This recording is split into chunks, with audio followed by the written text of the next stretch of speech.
We ain't baby all close. Nah, you stupid. But yo, look, Puff is Nah. You working with I've known Pac? Puff for 30 years. You saw Big before he passed? Yeah. Bro, so you're close. And Jack, what were you saying? In the documentary, there was insinuations of, that Diddy possibly had something to do with both Tupac and Biggie. And, who's telling the story, right? You can skew People very close to the situation. but you can create any narrative. I look at the computer. The computer said, Floyd said, T.I. Nelly fucked 50. I'm like, what did he say for? Nelly fucked your first baby mama, Melissa, then took your fiance. Say fuck that. People would think it would be unethical, especially if you've been accused of such things, to be the person blowing the whistle on other people being accused of such things. 50 don't give up. Okay? He don't give up. He posted the Netflix thing. He said number 1 in 36 countries and 11 others still going up. Okay? Now, here it is. 50 is now posted a picture, and an edited picture of that. A picture that someone drew. 50 Cent's Diddy docuseries didn't just grab attention. It rattled the entire streaming world. The moment it dropped, it rocketed up the charts at a shocking speed, even pushing past long-established giants like Stranger Things. Whether audiences tuned in out of curiosity, nostalgia, or pure intrigue, one thing became obvious fast. 50 Cent wasn't here to play it safe. He arrived with precision, intent, and full control of the narrative. Just when it seemed like the conversation might slow, a new wave of online buzz reignited the momentum. Talk of a second season is growing louder, and the rumored scope is even bigger. Industry whispers suggest the next chapter could dig into what fans are already calling the Jay-Z files, a move that would instantly dominate modern hip-hop documentary discussion. And he may not stand alone. Speculation now points to 7 powerful figures potentially entering the spotlight, all connected by influence, history, unanswered questions, and long-running industry stories that never truly disappeared. I think, just to kind of like roll off of what 50 was saying, I did not believe that I did not believe that it was going to be this crazy, but he's been the biggest champion of it. And so I think the goal, was, the original conversation that 50 and I had in sitting down and talking about it, in the wake of Cassie filing her lawsuit, which is when we kind of had our first conversation, right then, was, understanding that there were a lot of rumors in the industry. There was a lot of talk about, some of this bad behavior. I think Cassie's lawsuit, the level of detail that, getting underneath the hood and seeing the level of detail that she brought forward was really a lot to digest. And I think that both 50 and I were really interested in the nuances of tackling a story like this, like kind of understanding, where does the role of victim, begin and end versus like being a perpetrator, and kind of understanding cycles of violence and these kind of reoccurring patterns, and just seeing how complex the story was, and that no one was really treating it like that. Everyone was just very focused on salacious headlines and with no context, and so I think for us, we wanted to put that care into the story. But they did characterize it as a hit piece in the very beginning, is because they didn't get a chance to watch it, when they were saying that. And then after they see it, you see everyone's changed their mind, and it becomes the number one dog. But also, someone calling it a hit piece was a statement from Diddy's team. So, I mean, what's your response to Diddy's team? Of course, they're going to probably have an opinion. And then what's your opinion on people that just say that you're petty? Are you petty? I accept that. I'll take that. I'll wear that. I'm fine. I have antics that I've become comfortable with on social media because of the usage of social media. That's just that.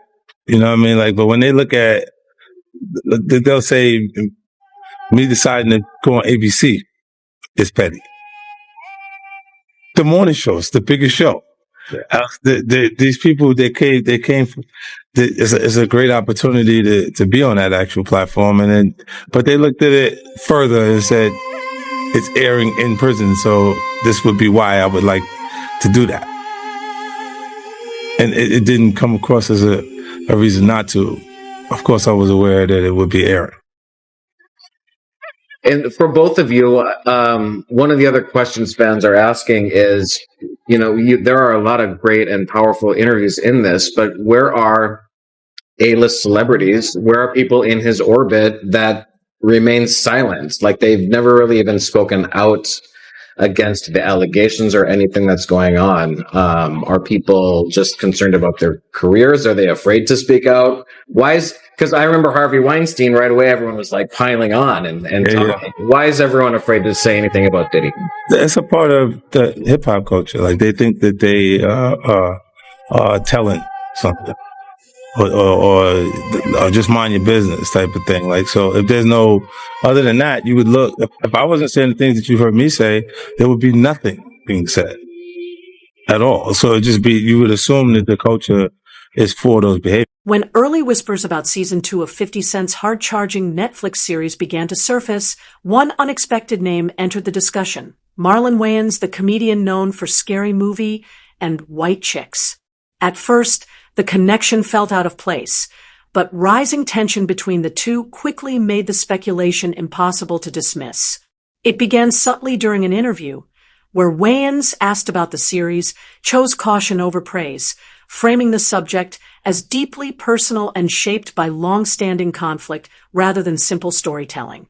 He stressed accountability, timing, and the idea that public actions carry real consequences, especially when someone is already under intense scrutiny.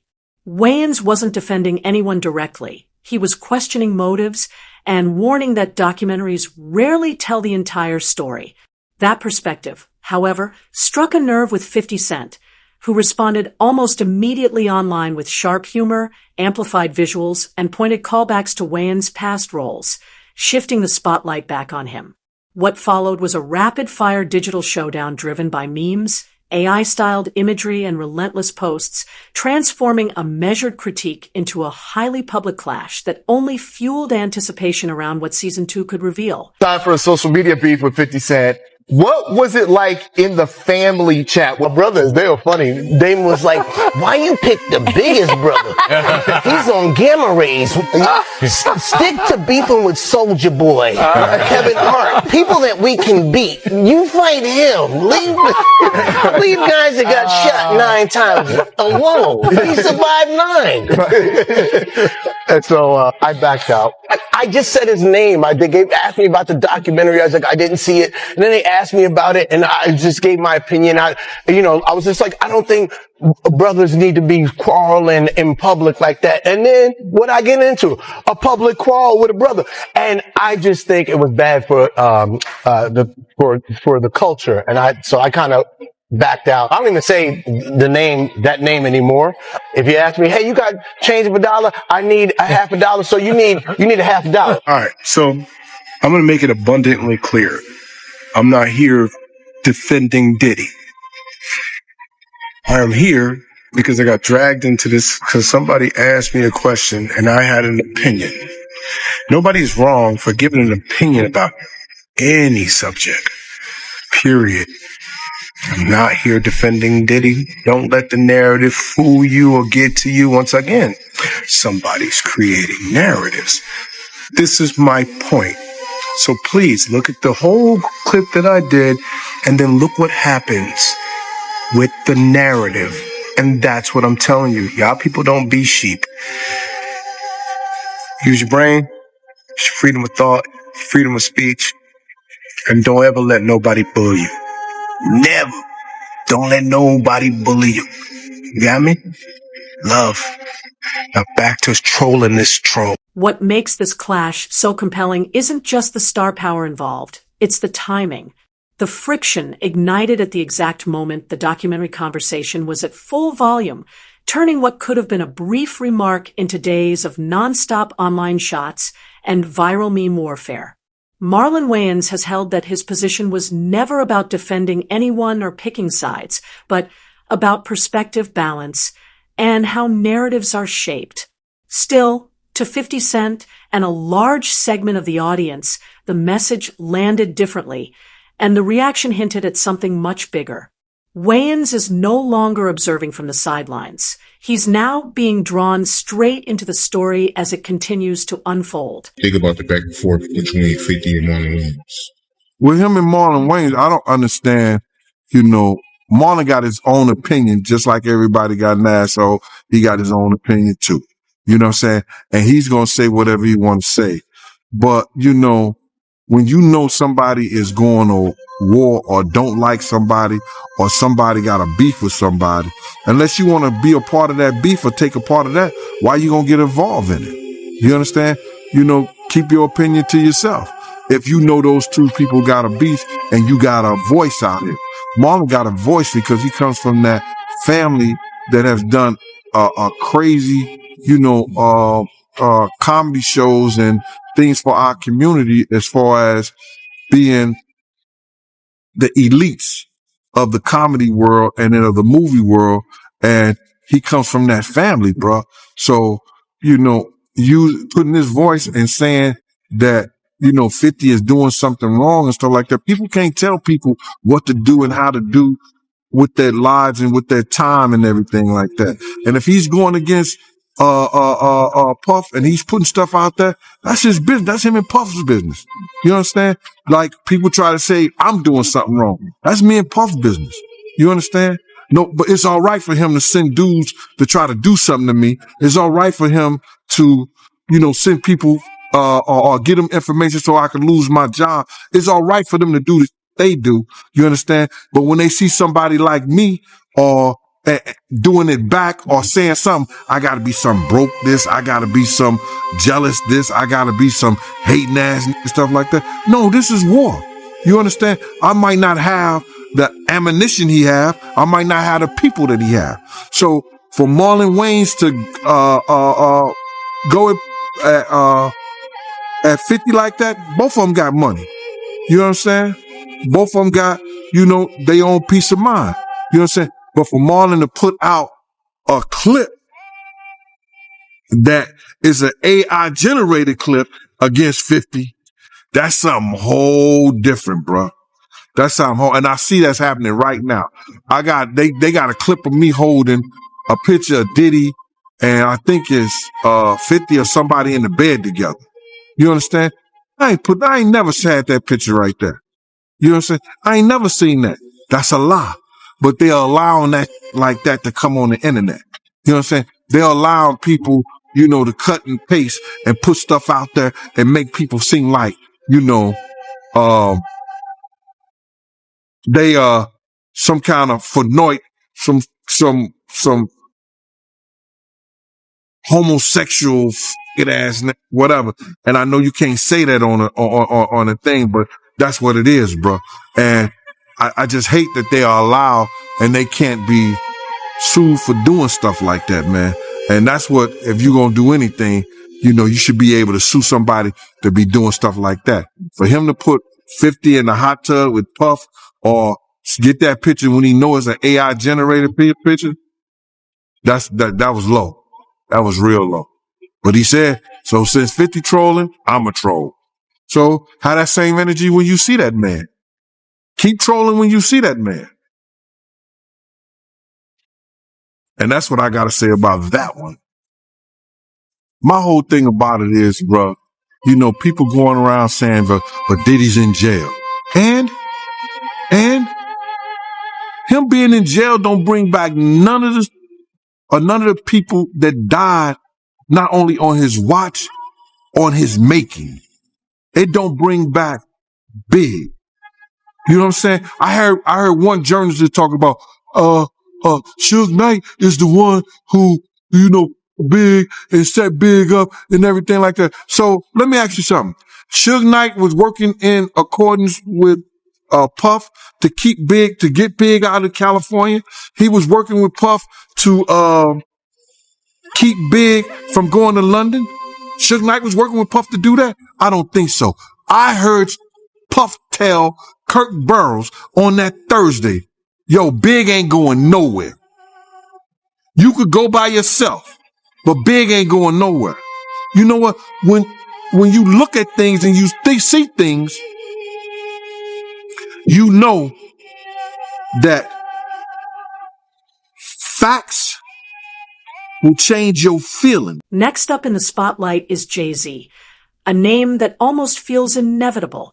If any figure was poised to surface after Diddy, as 50 Cent broadens his focus on industry power dynamics, it's him. Decades of overlapping history in music and business have created a connection layered with collaboration, quiet rivalry, and subtle competition that never truly disappeared. With the momentum 50 Cent built through his hard-hitting docuseries, speculation is rising that Jay-Z's story could be the next major chapter, ready to bring another high-stakes narrative into the public eye. Of you, was they really friends or not? How close was Diddy and Jay-Z?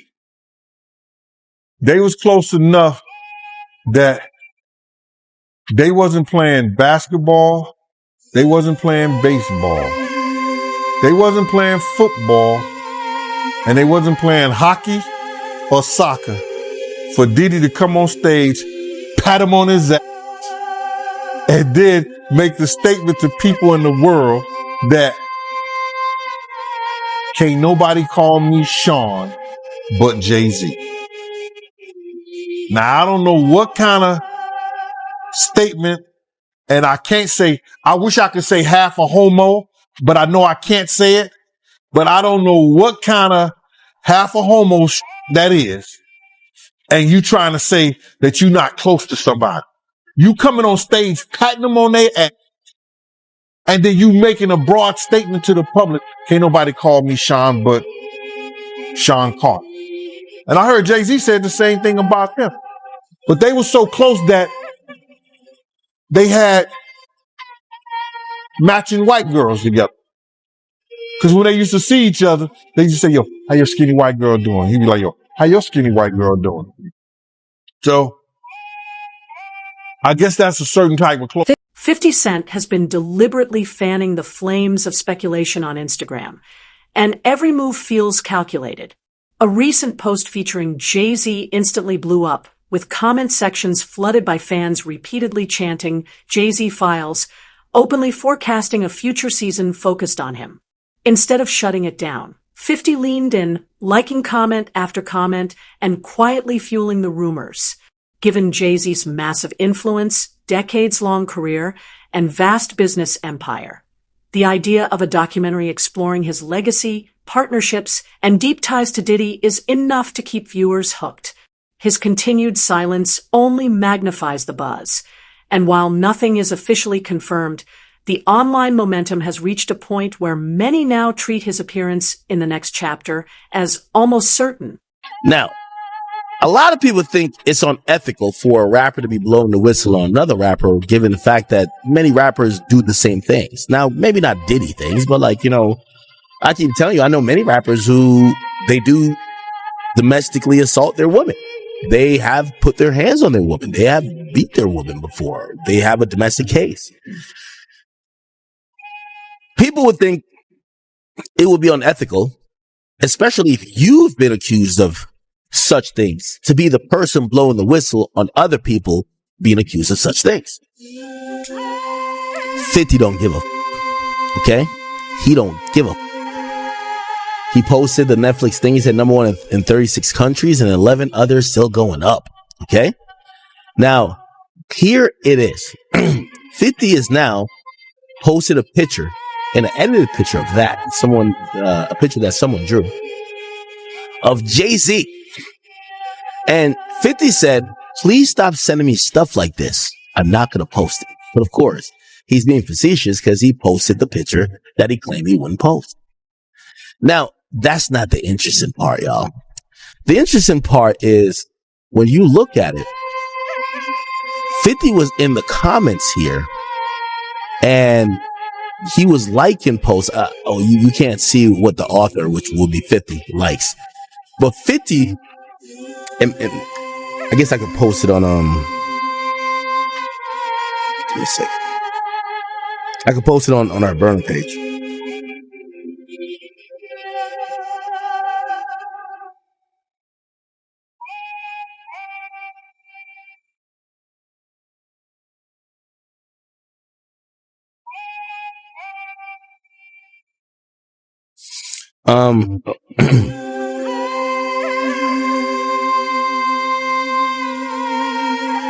what? Wait. Give me 1 second, y'all. Give me 1 second. Every time I open my phone, I see like a million tweets. Anyway, because I don't want to slow the stream down. 50 is liking these comments, and these comments are saying, yo, do the documentary on Jay-Z next, right? Oh, actually, people posted on Twitter. So they're actually saying, and they're encouraging, and 50's liking it.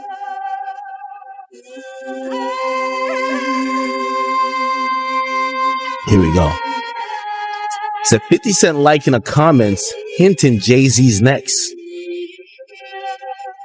Somebody says, my only question. He's next, isn't he? 50 liked it. Okay. Another name gaining serious heat for season 2 is Rick Ross. And this isn't just idle speculation. The tension between him and 50 Cent stretches back nearly 20 years, making it one of hip-hop's most notorious and enduring rivalries. It ignited in the late 2000s when subtle lyrical shots sparked a series of pointed diss tracks, sparking years of back-and-forth, media digs, and relentless online friction. Over time, the conflict spilled beyond music into legal disputes, personal digs, and non-stop digital taunts that fans still reference. The fire hasn't died down. As recently as March 2025, 50 reignited the feud by mocking Ross' role on the Millennium Tour, prompting sharp public retorts. With the documentary's momentum building, it looks like 50 is circling back, signaling that this decades-long clash could be heading for its most intense chapter yet. Hey guys, I just saw a very unfortunate situation that took place in Canada, and I wanted to say to everyone, that I hope that brother made it home safely. I hope that he now has a different perspective and a better sense of what to do and what not to do while you're out in the world. That part where the young guy was like, he did this little move and shit and got knocked the fuck out, like right there. That does not reflect him. That reflects his camp. And he might need to go get the Dream Chasers or, the 305 Killers.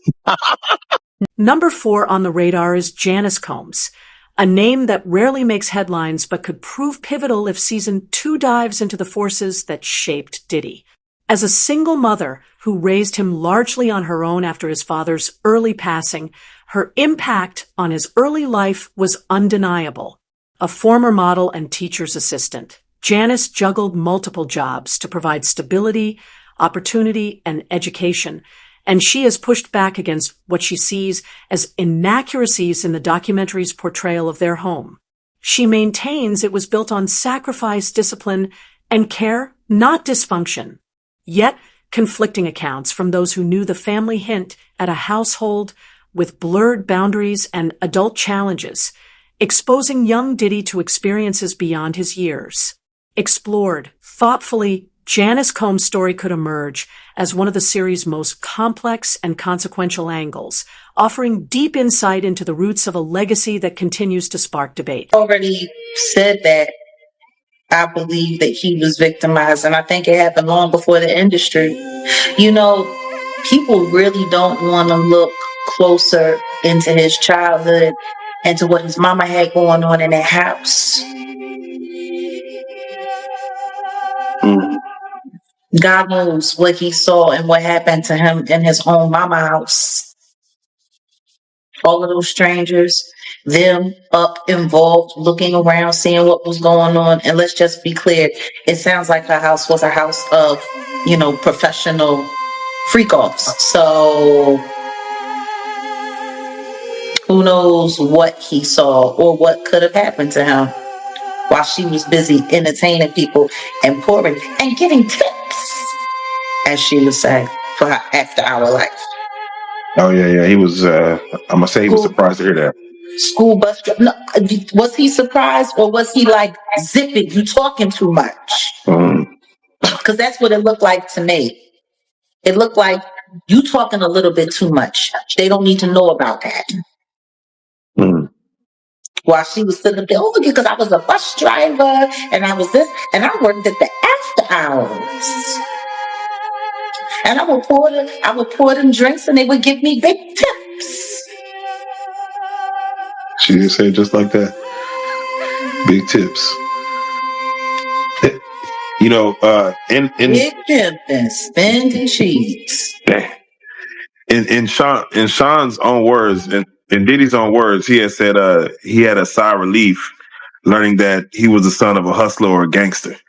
Like he wanted that status. He wanted to say that he was a sigh of relief is a wild thing to say. That your daddy was a gangster or a hustler. That's what you heard that he was.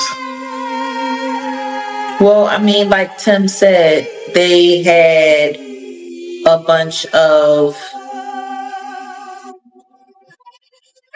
blaxploitation movies being played around the house all the time. They grew up with the Mac playing.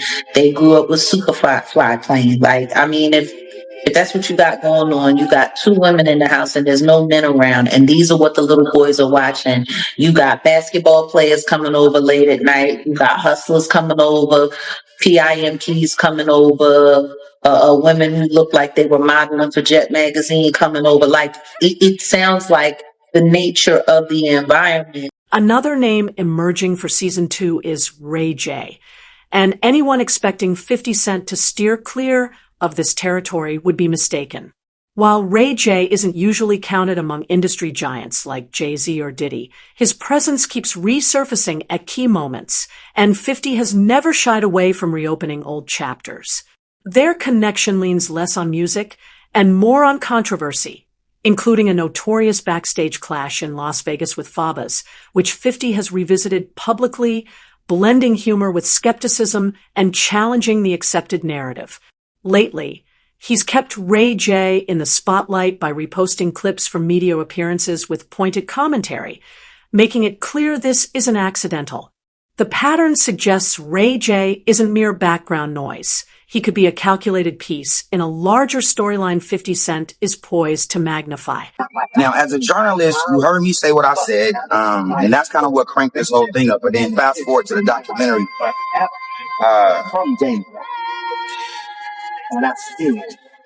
It's saying that they was getting their ass taken, bro. Multiple times. We kept partying. Oh, you some money? I mean, you know. Yo, what the is going on in this world, bro? You said I woke up with females in the bed. Then I woke up and Diddy was in the bed. What was Diddy doing in the bed, bro?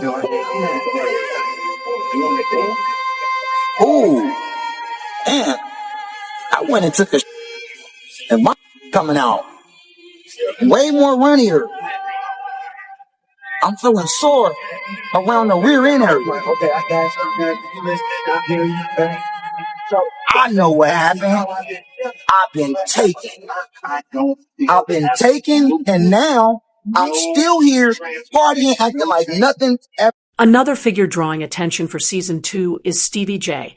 And this one stands out because it's driven not by rivalry, but by loyalty and alignment. Long connected to the Bad Boy Circle as a producer and insider, Stevie J's vocal support for Diddy during the fallout from the Reckoning docuseries immediately caught attention. Instead of staying silent, he declared his readiness to stand by Diddy, a bold move that ignited online reactions. True to form, 50 Cent seized the moment with sharp humor and calculated jabs, turning the statement into fuel for debate. He didn't just poke fun. He challenged its credibility, prompting fans to wonder how far that loyalty truly stretches and whether it would endure under real pressure. Curtis, what's good, man? You and your feelings about Daphne? Is she with gang them?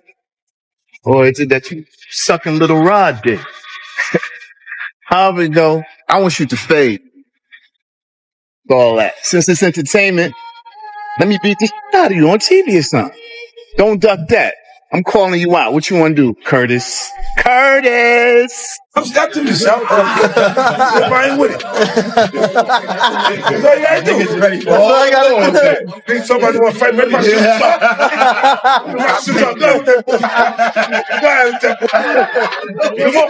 I hope you get past the security. He pushed the question of loyalty to the forefront, challenging whether the emotions driving the situation were authentic or swayed by outside influences, and made it clear he wanted everything settled in the open. Framing it as pure spectacle, he demanded the matter be confronted face-to-face on camera, warning against hiding or making excuses. Calling him out by name, he made it clear he was fully committed to his words, turning the moment into high-stakes pressure. The message closed with a daring provocation, challenging the other side to step up and prove their intentions were real, not just talk.